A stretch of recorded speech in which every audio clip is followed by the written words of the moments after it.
Bonjour, mesdames et messieurs, chers collègues. Je suis Isolina Boto, je suis le manager du bureau du CTA à Bruxelles et la coordinatrice des briefings que nous organisons tous les 2 mois ici, depuis 2007 maintenant, sur des questions clés de développement agricole et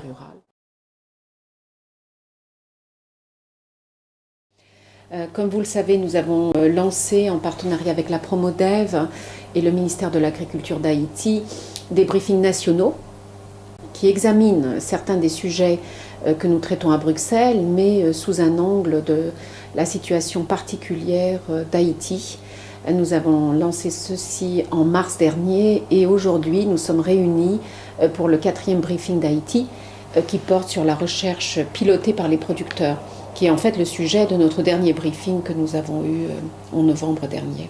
Malheureusement, nous ne pouvons pas être sur place, mais c'est avec beaucoup de plaisir que nous suivons les débats et les discussions de tous ces briefings en direct, déjà par webstream, et puis ensuite en regardant les vidéos plus en détail.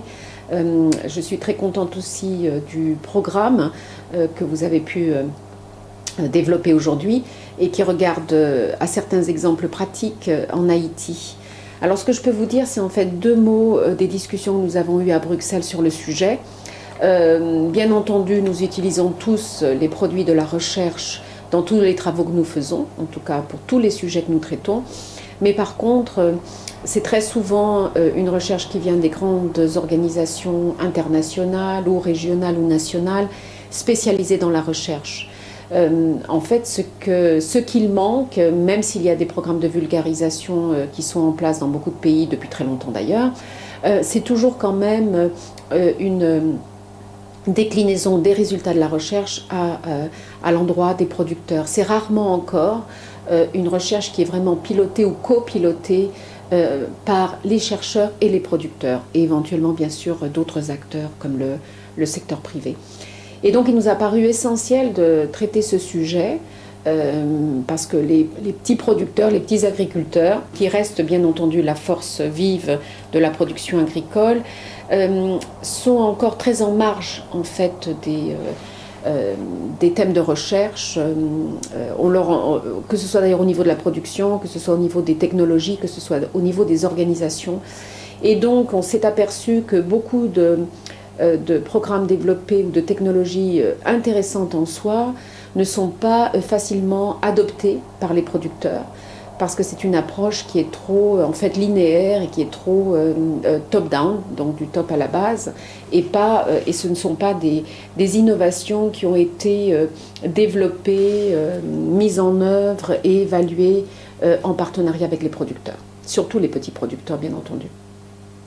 Donc il a été reconnu ici dans nos débats que bien entendu les producteurs, les petits agriculteurs possèdent des connaissances inestimables, aussi bien des techniques agricoles qui pour certains d'entre eux utilisent depuis des décennies, voire des siècles, qu'ils possèdent une très très bonne connaissance en fait de leur environnement et qu'ils ont développé des technologies qui leur sont propres et qui sont beaucoup plus durables et qui ne sont pas en fonction de la durée d'un projet. Il a été aussi en fait fortement encouragé d'établir des programmes de recherche dès le départ qui soient en fait définis de manière à ce que les producteurs aient un mot et soient partie prenante. Alors ça c'est encore difficile, il y a des cas plus à certains niveaux locaux ou régionaux.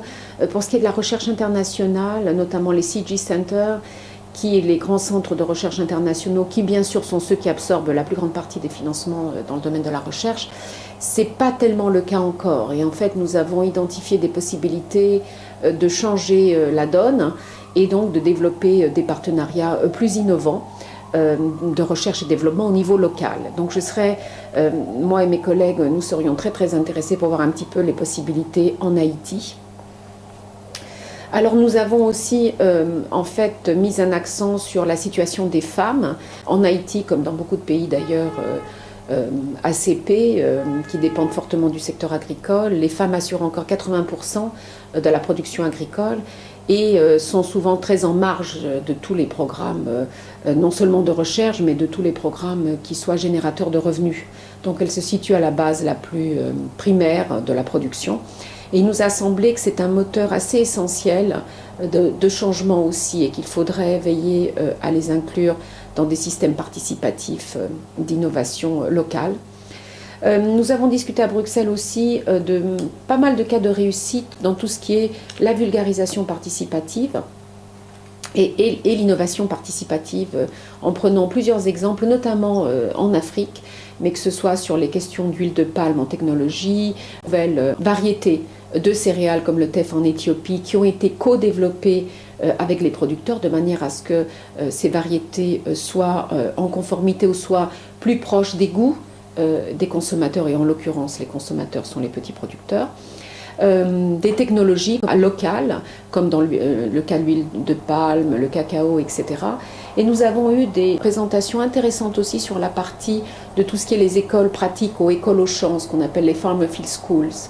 Et là, il y a eu des cas comme au Rwanda très intéressants parce qu'ils ont été développés dans le cadre d'un partenariat plus innovant. Par exemple, le gouvernement rwandais, un partenaire, dans ce cas-ci c'était la coopération belge au développement, et les producteurs.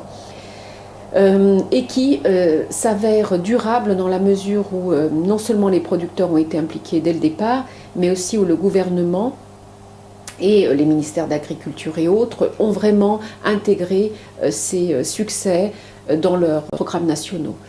Et donc ce n'est pas uniquement dépendant d'une aide extérieure. Alors l'autre aspect qui nous semble important aussi, c'est d'inclure ces innovations et ces programmes participatifs dans tout ce qui est les curricula et les méthodes d'apprentissage au niveau d'écoles de formation, bien sûr universités, donc d'intégrer de nouvelles méthodes de définition de la recherche en partenariat avec les producteurs dans les différents systèmes d'enseignement et aux différents niveaux.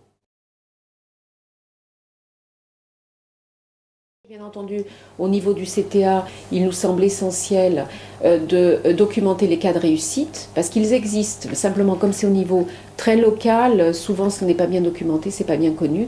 Alors qu'en examinant en fait quels ont été les principaux moteurs de cette réussite, on peut l'appliquer ailleurs. Donc ça nous intéresserait aussi dans le cas d'Haïti. Documenter les cas de réussite et de meilleures pratiques, diffuser plus largement cette information, développer des nouveaux partenariats, comme je vous l'ai dit avant, public, privé, recherche, producteurs. Un cas qui est critique, bien entendu, c'est celui des financements.